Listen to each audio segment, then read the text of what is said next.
প্রথমে ইলিশ মাছ ভেজে নিচ্ছি। দেখো ইলিশ মাছ ভেজে উঠায় রেখে দিয়ে 1 কাপ পেঁয়াজ নিয়েছি। ইলিশের ভুনায় শুধু ধনের গুঁড়া, জিরের গুঁড়ো, হলুদ, লবণ, গুঁড়োমরিচ, পেঁয়াজ বাটা নিয়েছি। আসলে যেহেতু ইলিশ মাছ অন্য কোনো মশলা দিলে ফ্লেভার ভালো হবে না। দেখো সাথে একটু পানি দিয়েছি যেন মশলাটা সুন্দরভাবে কষানো, তাহলে একটু পানি দিয়ে কষালে মশলাটা পড়ে না। দেখো এই পর্যায়ে আমি এখন পানি দিয়েছি, পানি উতলাই গেছে, মশলা সহকারে ইলিশ মাছ দিয়ে দিলাম। এখন আমি একটু ঢেকে দিয়ে রান্না করব। এই পর্যায়ে আমি আবার একটু সর্ষের গুঁড়ো দিয়েছি, 4 চামচের 1 চামচ। ফ্রিজে আবার ব্লেন্ডার করে রাখছিলাম অনেক দিন, বেশি দিলে সর্ষের তিতা লাগে। তারপরে দেখো ইলিশ মাছ আমার ভুনা কিন্তু হয়ে গেছে। এখানে এটা আমি হাঁসের চামড়া নিয়েছি।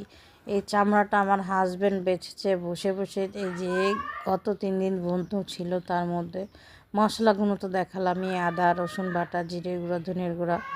আমি এইগুলো মাখায় 5-10 মিনিট রাখছিলাম, তেল গরম করে নিয়েছি। সেই তেল আমি চামড়াগুলো দিয়ে দিয়েছি, চামড়ার সাথে কলিজা দিয়েছি।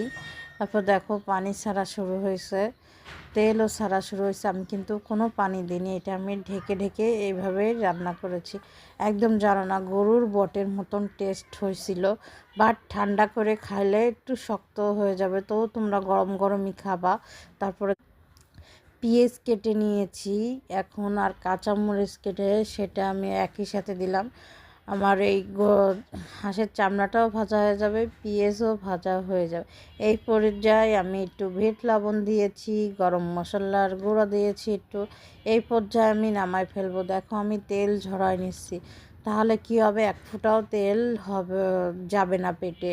তেলটা কিন্তু এখন